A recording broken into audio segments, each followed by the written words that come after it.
This is KFDM Sports Extra with Mike Freeman and Cam Sanderson.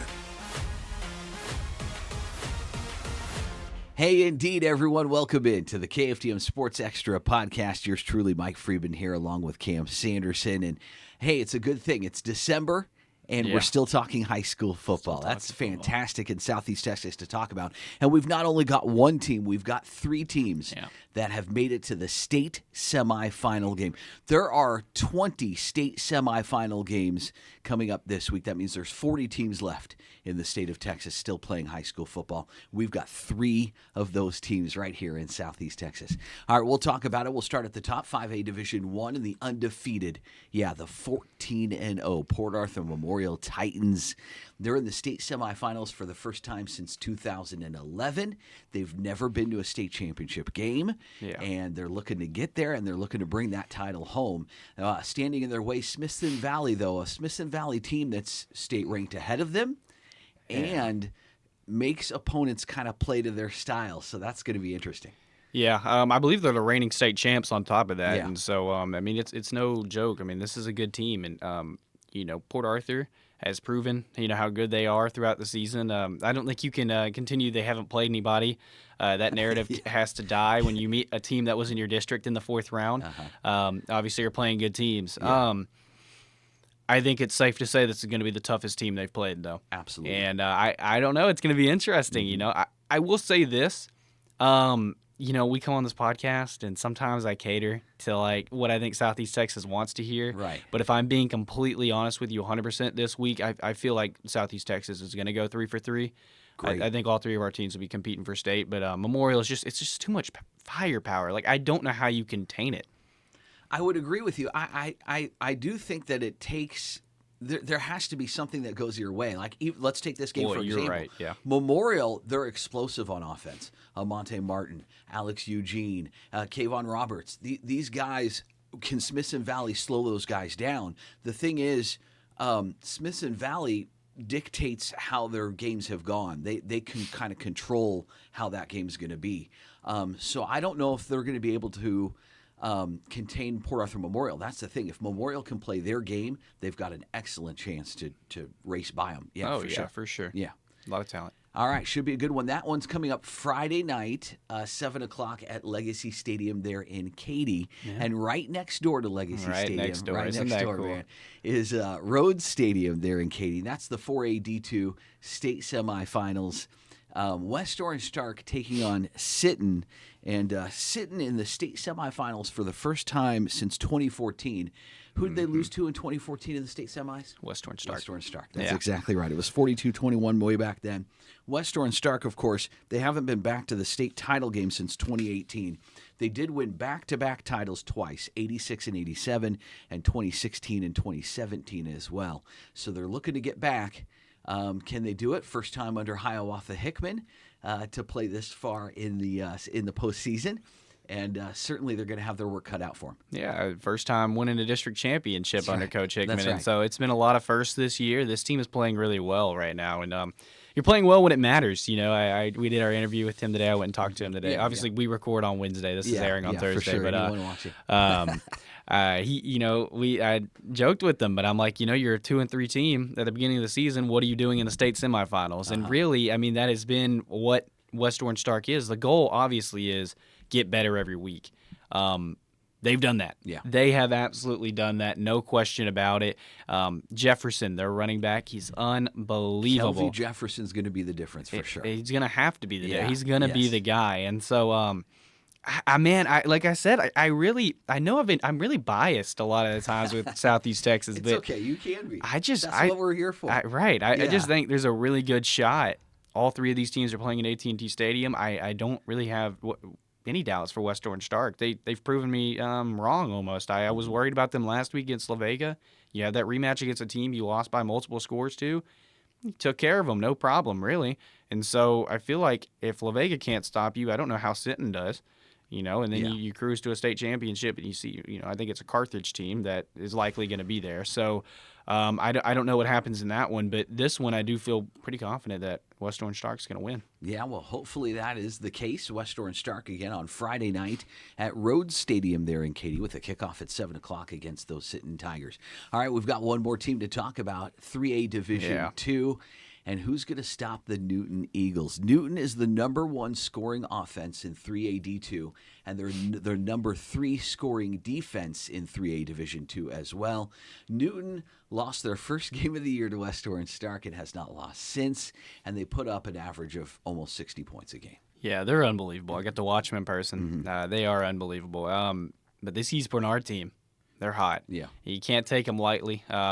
0-3 to start the year. Right. Went on, saw Tidehaven, got smoked by Tidehaven in the regular season, and ended up winning. I was shocked seeing that final score on Friday night or Thursday night. Yeah, Thursday. Yeah, so I was shocked seeing that score on Thursday night, but East Bernard.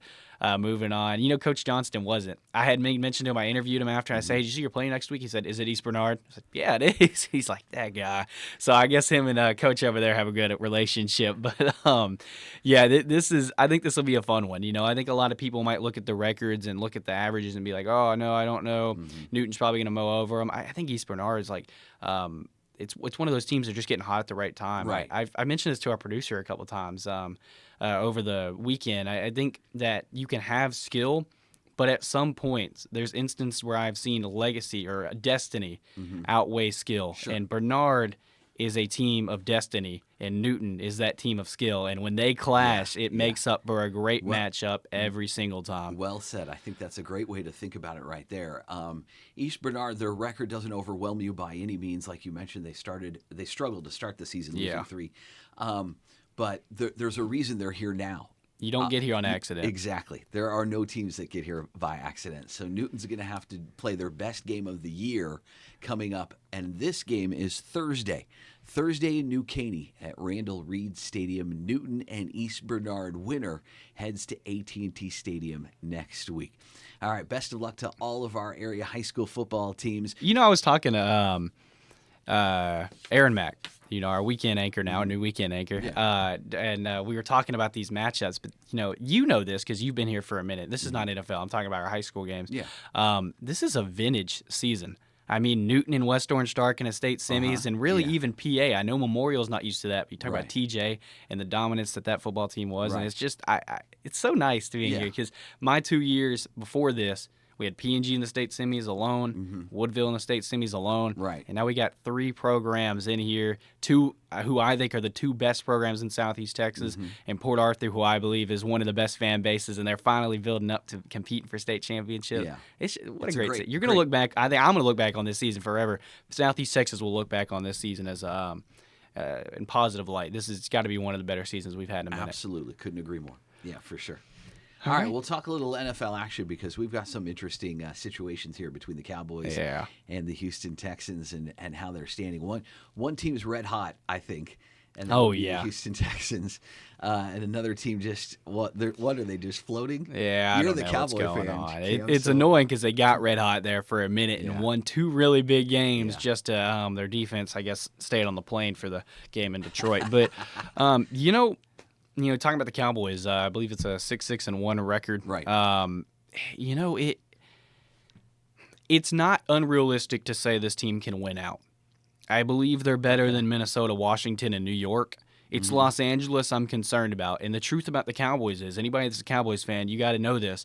You have to win out. If you have dreams of playing in the postseason, it's going to require a 10-win team. Okay. Especially with how competitive the NFC has been. And so I think Minnesota can be a win. I know they're coming off of a huge shutout against the Commanders, but I'm not worried about them. Okay. It's Los Angeles who just took down the Eagles that I'm a little bit concerned about. Monday Night Football this week. Yeah. Now, playing well. It's also a rivalry with the Commanders. Yeah, but they're just playing awfully right now. It's unfortunate. Right. I think they're on an 8-game losing streak. They are just not playing their best football. And the New York Football Giants. And it just same thing. They're injured. But the thing about the Giants is they always start really bad, and then right at the end of the season when they're about to land the number 1 overall pick, they win some meaningless games. Right. Yeah. And so I can see a world where the Cowboys drop to the Chargers and play the Giants to finish the season and lose that one. I could see that absolutely happening. That just seems like something the Cowboys would do. Yeah. I've been a fan of them for, I guess, too long, I would say. Let's hope they don't. I think any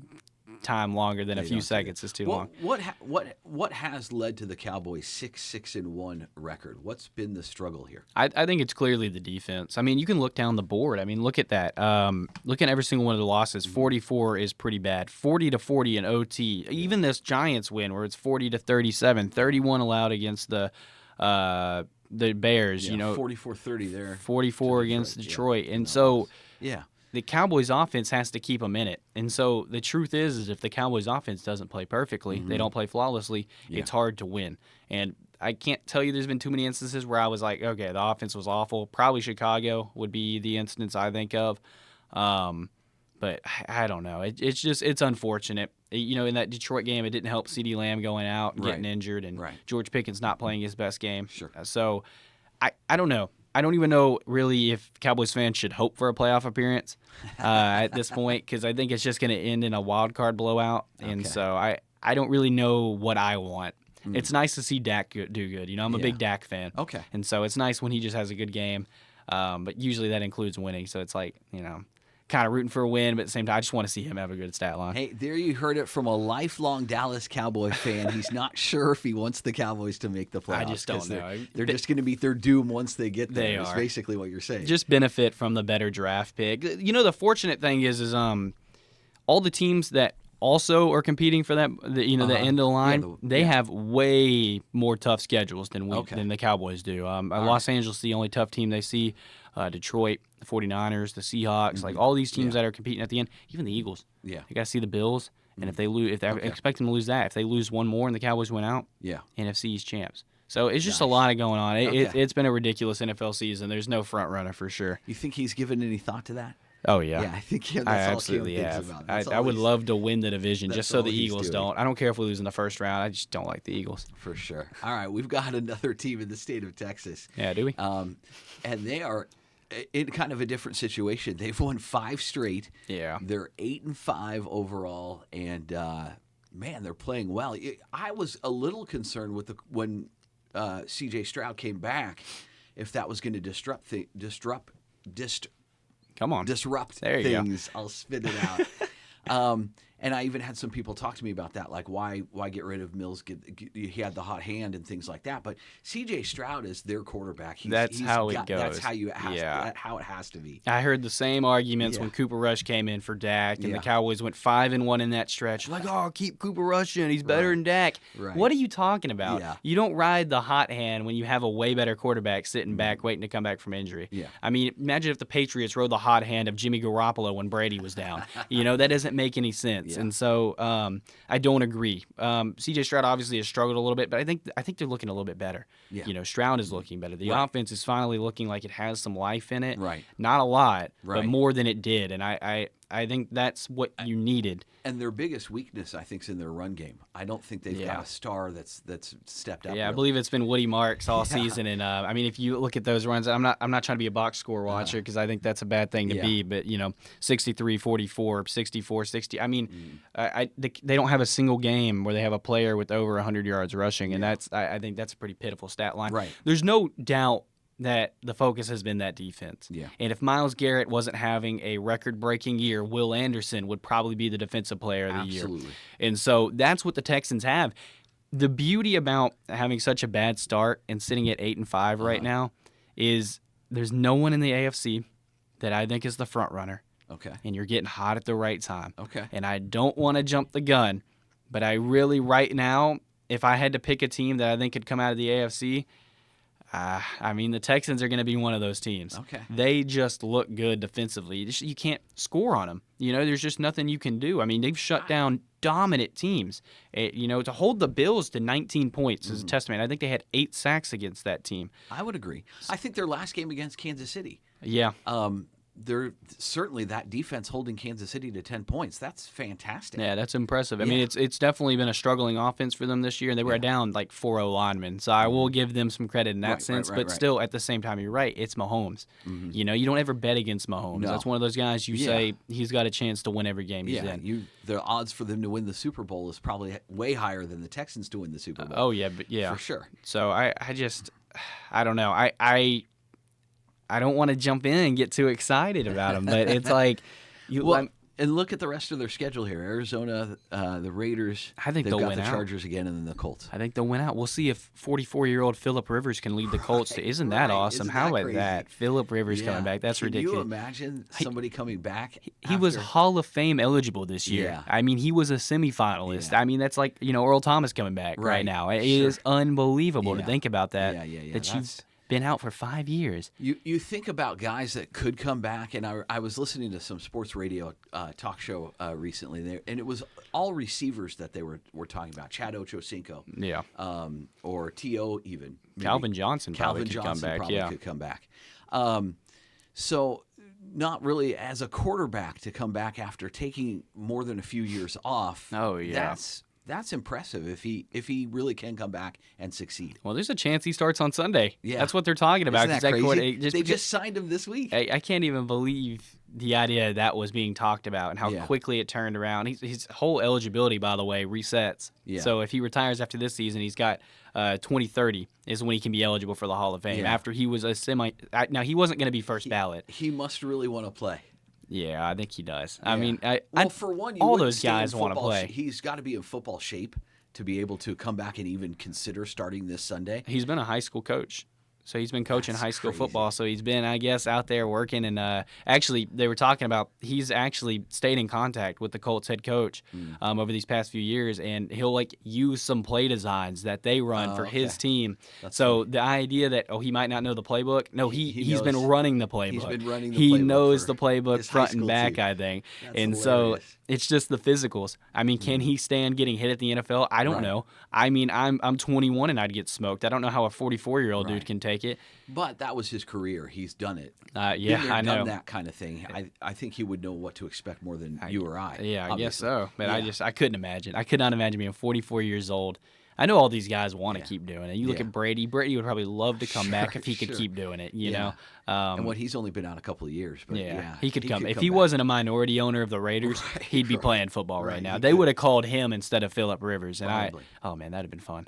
I'd much rather that. That one would have got me fired up. Tom Brady coming back. That would have been crazy. All right, well, we kind of sidetracked there a little bit, but the Houston Texans, hopefully they win their division and do well in the playoffs, and that's certainly what we hope. It's a great time of the year for the NFL as well, as we're kind of coming down to the final stretch. Oh, yeah. The month of December and January, and, of course, the next Super Bowl coming up. Yeah. So.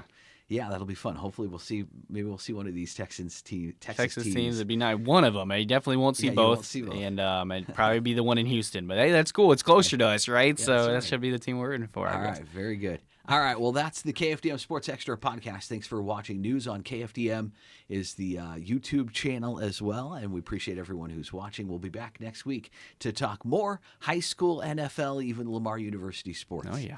We'll see you next week, everyone. Thanks for watching the KFDM Sports Extra with Mike Freedman and Cam Sanderson.